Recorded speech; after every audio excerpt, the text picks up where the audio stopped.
Lagrange, Texas. Welcome to Southern Life.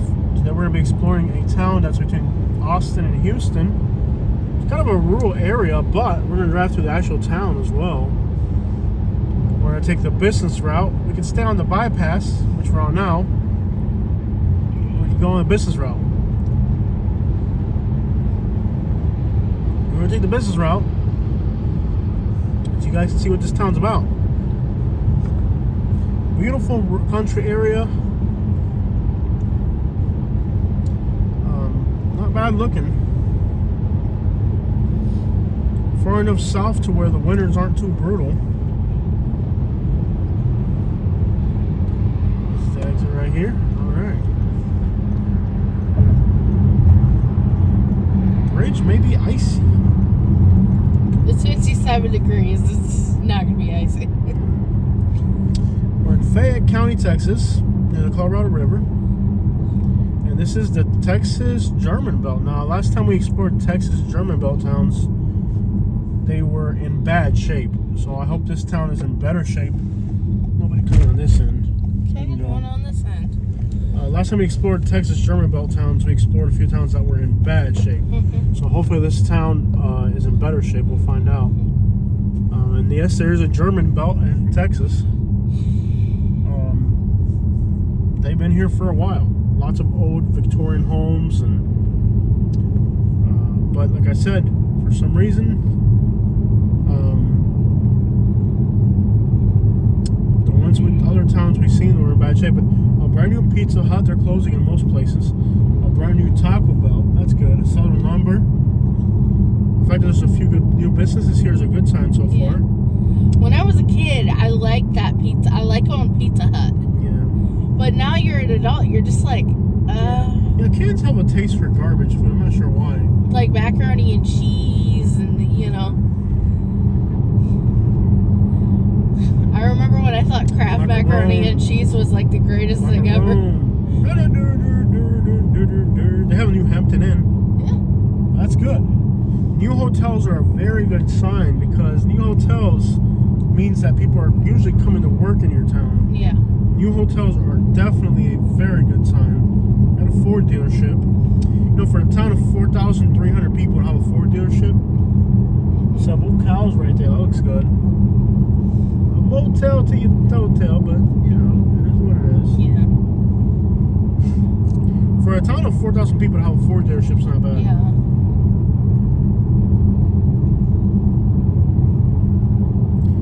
Plotted in 1837, incorporated in 1850.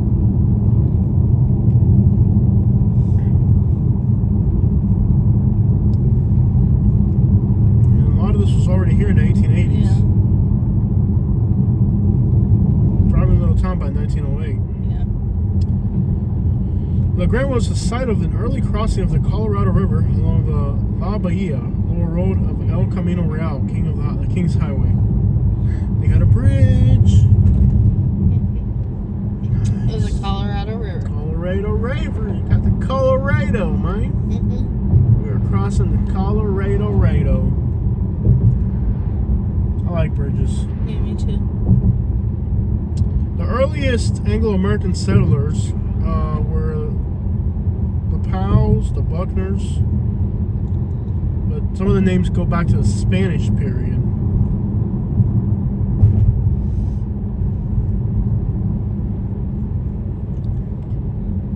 By 1831, a small community had already developed, so this is an older community. And again, you'll start to see that German influence in some of the structures and stuff. Old Victorian houses and stuff. Real good architecture. As far as, there's a lot of history of this town, but as far as today, unfortunately in 2020 their population dropped by 5%. So they may be entering a period of decline, unfortunately. Very sad.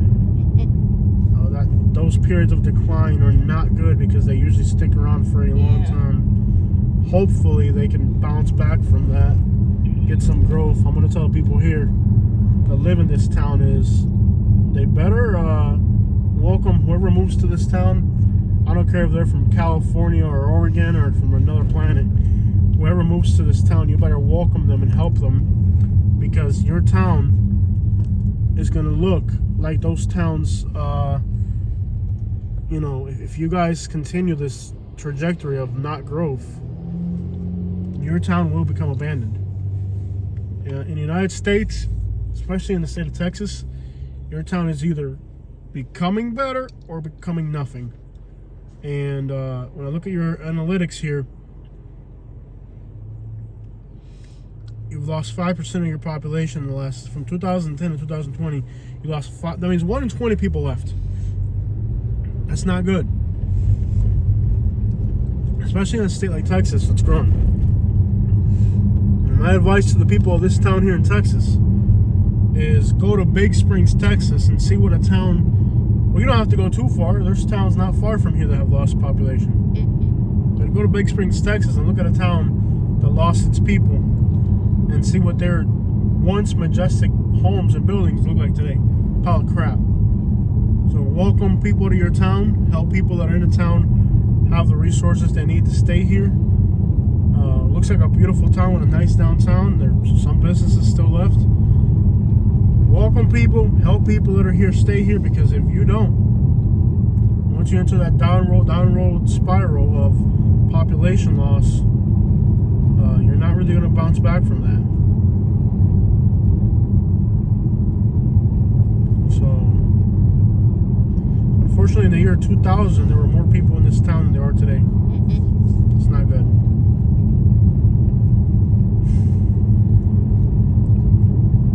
So, a lot of history in this town. You can see by the cemeteries. Some of the plots look very, very antique. We're not going to drive through the town today because we have to get going.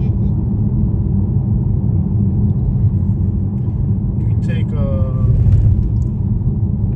right here on 71. It takes a right turn, so take the right lane. And this will get you back on where you were earlier. Yeah. You keep going straight, I'll get you back on the highway, but just take a right. 71 right here, take a right. Bell's Outlet, looks like they're close. That's already gone. So that's one business that's gone already. Carter Motel. It's not too late to get your crap together. But you know, losing 5% of your population in a matter of 10 years is bad.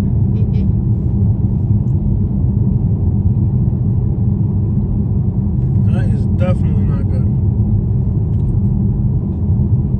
You know, it's not too late, but if you continue that, think about towns in the United States, you're either growing or you're shrinking. Most places like in Europe and other parts of the world, they might grow 0.3% continually for 100 years. Yeah. That's not how it works in the United States. In the United States, this town in 1910 lost 22% of the population in a decade. 1930, it grew by 41%. 1970, it dropped by 14%. But in 1960, it went up by 32%. So it's like an accordion that grows and expands, grows and expands. Your town's either growing or dying. And unfortunately, in 2000, it grew by 13%. 2010, it shrunk to 3%. And 2020 went down 5%. So it's been a shrinking of growth and now a loss of population. Definitely not a good situation for this town. But they have a lot of history. They have a lot of beautiful countryside, good history, interesting architecture. So there's definitely potential here, just in a good area. I think a good general area between Houston, Austin, and San Antonio, and not a bad location at all. You're surrounded by big cities, so. Anyways, if you're a local and you watch this video, give me your thoughts and opinions. My advice to you would be, figure out what's making your town shrink, why people are leaving. If somebody left your town, ask them why they left your town. Or you too nosy? There weren't jobs. Why are people leaving this town? Find out why they left and figure it out, because it's really sad when you go across America how many towns you see where there were once a beautiful place and there's not much left to it today. Check it out from Lagrange, Texas.